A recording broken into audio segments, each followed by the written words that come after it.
is a very important historical opportunity, and I hope that all sides will seize the moment. So the Saudi foreign minister a few minutes ago, speaking about this issue, linked the progress toward normalization to a two-state solution, to the creation of a Palestinian state. So I want to turn to that because it's obviously part of this discussion and the pathway he and the United States government feel towards the kind of new Middle East that you're talking about.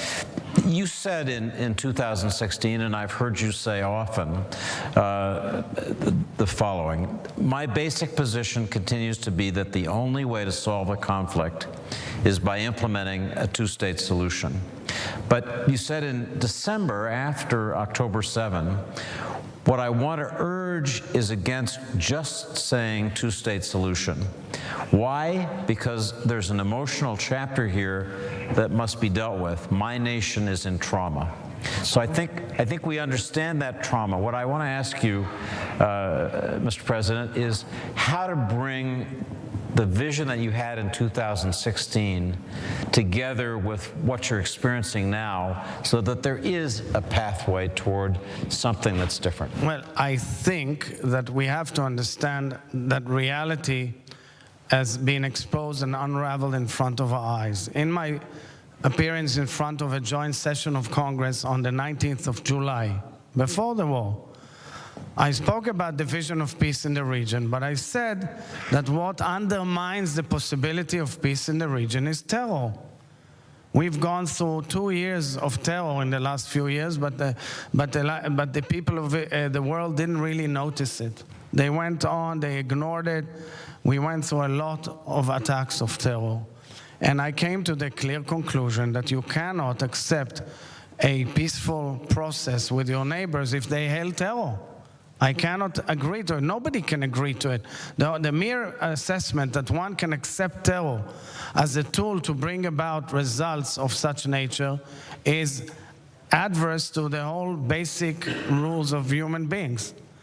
I'll say further than that. I think that the free world must oppose, in no uncertain terms, any accommodation or support of terror.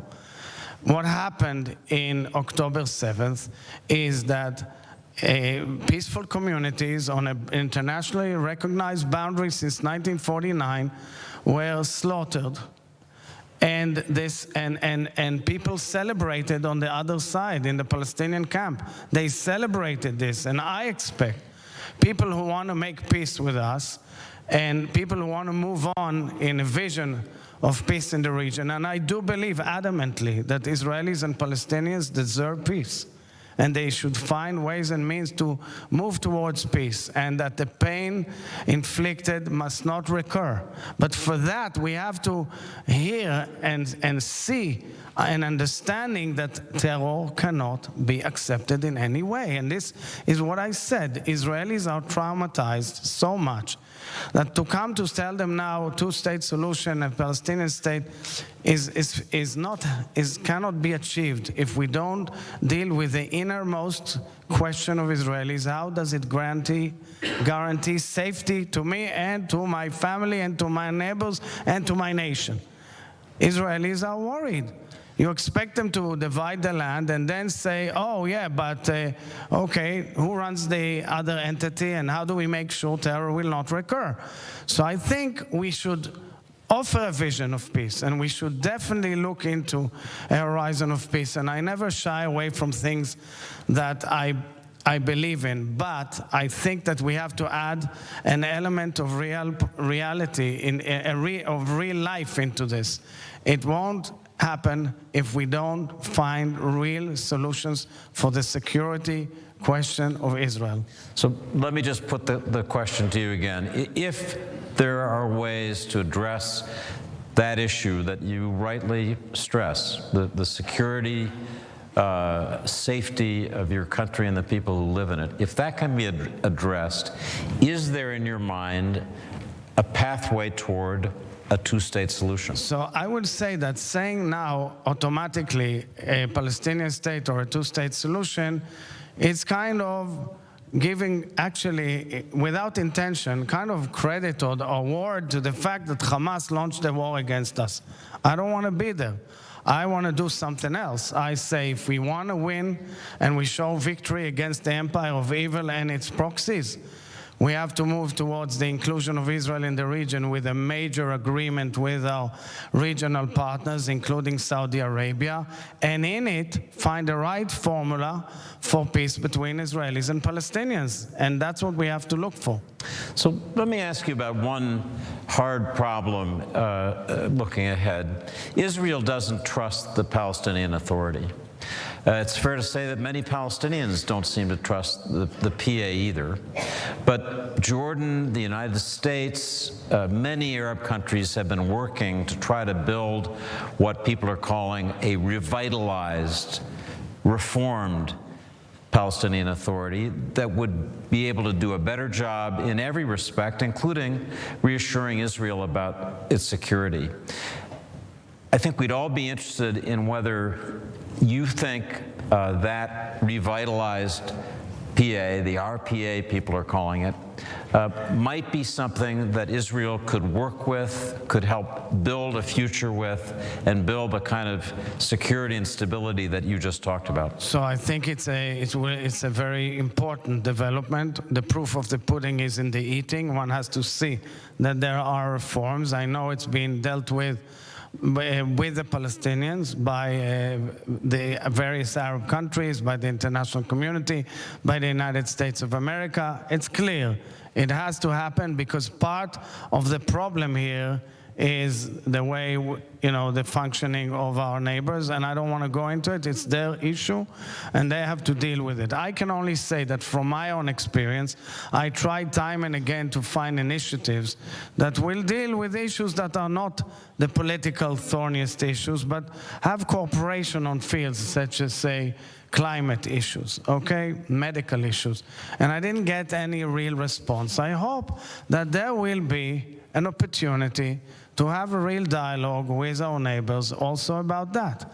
And I would welcome any reforms, naturally, and serious reforms. So I think what I hear you saying is that if you can be convinced, Israelis can be convinced that these reforms are real, maybe with metrics that measure performance, that Israel might be comfortable working with this, I'm going to call it again, the RPA, in the future. Do I have that right? So I will say, as you know all too well, the President of Israel is not the executive branch. We have to leave it to the executive branch, but I think I was pretty clear. I think that if we want to move forward with all of the elements on the chessboard or the board as such, it's there and it's possible.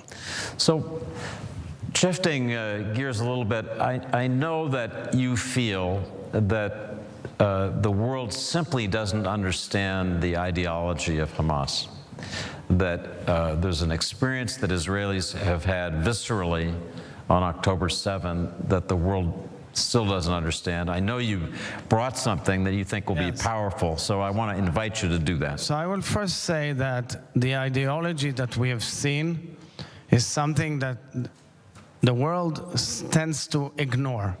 The world has seen 9/11. The world has seen John the Jihadist. The world has seen a chopping of heads of citizens in France or elsewhere. We are faced with an ideology of extreme Islam that wants to wipe us off the map. Not all is Islam. I believe in a dialogue with Islam.